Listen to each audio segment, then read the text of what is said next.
le jury s'est réuni au mois de mars et nous avons élu comme femme de l'année Annette Winkler, qui est donc la première femme qui dirige une marque automobile, qui est la patronne de Smart.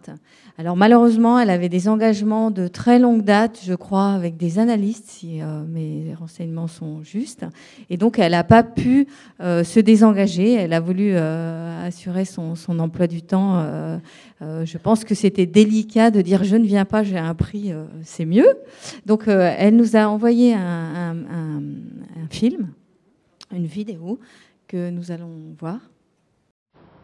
Madame la Présidente, chers membres du jury, Mesdames, Messieurs, vous savez, les Allemands et la langue française, c'est comme avec la bonne cuisine française. On l'adore, mais on ne maîtrise pas vraiment. Je vais faire mon meilleur. Mesdames, Messieurs, vous ne vous imaginez pas combien je serai heureuse d'être parmi vous ce soir, à Paris, pour vous remercier personnellement.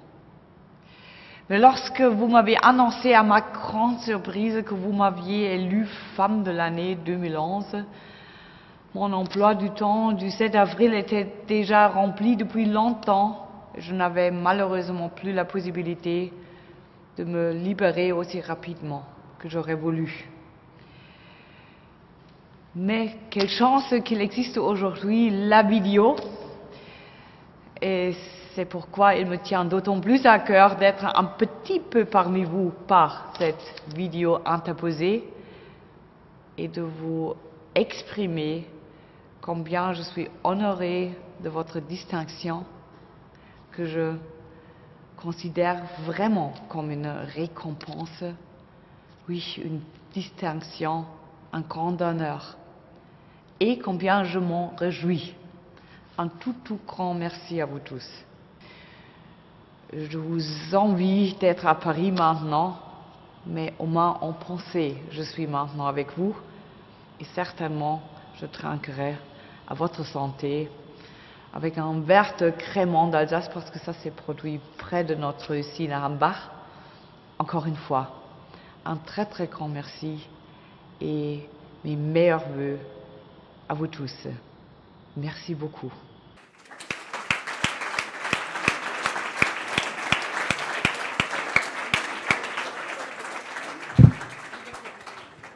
Un très beau discours de notre femme de l'année 2011. D'ailleurs, pour récupérer ce trophée, Séverine Berthoud, qui est responsable marketing Smart. Donc une femme, en effet.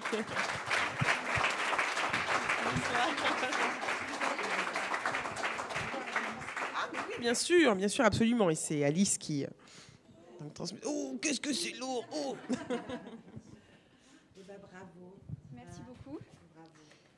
Merci, bonsoir. Je suis vraiment très honorée de récupérer ce prix en l'honneur de Dr Winkler et donc vous remercie chaleureusement pour elle. Merci. Merci, elle a beaucoup d'humour en tout cas.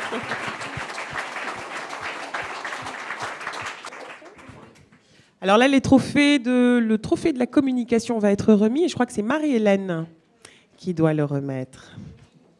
Et Émilie Binois. Donc cette année, la démarche était un petit peu différente. On a reçu, en tant que journaliste, un communiqué de presse du gagnant, on vous en parlera après. Et on s'est dit, ah là, enfin, on trouve quelque chose d'intéressant, quelque chose de nouveau. Et c'était pas de la communication comme on pensait la récompenser, c'est-à-dire en campagne publicitaire, mais c'était une forme de communication, on se communique auprès de la presse. Et voilà, je vais peut-être maintenant laisser... Oui, en plus, c'est une campagne donc, sur dossier de presse qui a eu beaucoup d'échos. On l'a retrouvé à la télé, repris par les blogs aussi et les blogueuses. Et je dirais qu'on veut féliciter cette campagne, finalement assez inhabituelle, qui nous a touchés, lancée par Ford. Voilà, lancée par Ford. Et qui s'appelle... Alors en fait, c'est la Pregnancy Suit. L'idée, c'est de... Bon, on va les laisser en parler, mais c'est de travailler l'ergonomie du véhicule en s'intéressant aux femmes enceintes. Donc les ingénieurs ont porté... D'ailleurs, celui qui va venir s'exprimer, voilà, Fabrice Devanlay, portait lui-même personnellement cette combinaison de femmes enceintes. Donc je te laisse peut-être... Et donc Fabrice Devanlay et Marie-Laure Mop on vous invite à nous rejoindre. On vous invite à nous rejoindre et on vous félicite.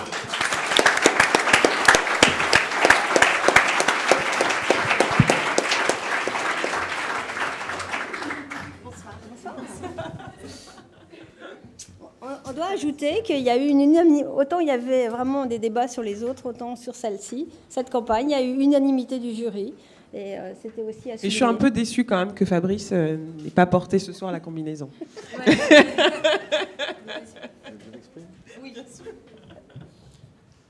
Bonsoir à toutes, bonsoir à tous. Je suis extrêmement déçu, moi aussi, de ne pas avoir la combinaison avec moi. Quitte à être en photo, j'aurais voulu l'arborer vraiment devant vous. Malheureusement, elle n'est plus en France, elle est repartie pour faire le tour de l'Europe. Je suis très très heureux, évidemment, au nom de Ford, de recevoir ce prix. Et moi, je vais vous raconter 2 anecdotes. La première, c'est l'ingénieur ergonome, qui est une femme qui a développé cette tenue et qui m'a dit, il y a peu de femmes ingénieurs qui désespéraient de faire comprendre aux ingénieurs hommes les contraintes des femmes enceintes et qui ont conçu cette tenue en disant, portez-la, vous allez mieux vous en rendre compte. Aujourd'hui, les ingénieurs hommes qui travaillent chez Ford passent tous ce test. Tous. Obligatoirement. Et je l'ai, comme vous avez pu le constater, moi-même porté. Je peux vous garantir que quand vous portez cette tenue qui pèse 15 kg, avec un élastique qui comprime votre cage thoracique, vous ne pouvez pas respirer, que vous avez un poids de 2 kg qui appuie sur votre vessie, et que vous n'arrivez pas à vous asseoir dans votre voiture normalement, vous réalisez que l'égalité, ça reste très théorique. La deuxième anecdote, c'est qu'après avoir vu ces photos, j'ai eu de nombreux commentaires au sein de l'entreprise dans laquelle je travaille. Des hommes, narquois et un peu moqueurs.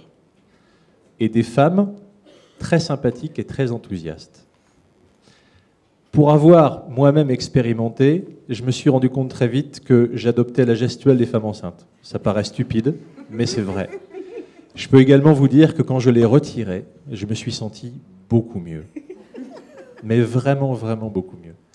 Et pour conclure, je voulais simplement vous dire cette phrase de l'ingénieur ergonome qui a développé cette tenue et qui nous a dit « La parité, c'est l'égalité dans le respect des différences ». Et je pense que c'est la meilleure définition qu'on puisse trouver pour la parité. Je pense qu'effectivement, ça, c'est un bel exemple de ce que les femmes peuvent apporter à l'entreprise et à l'automobile en particulier.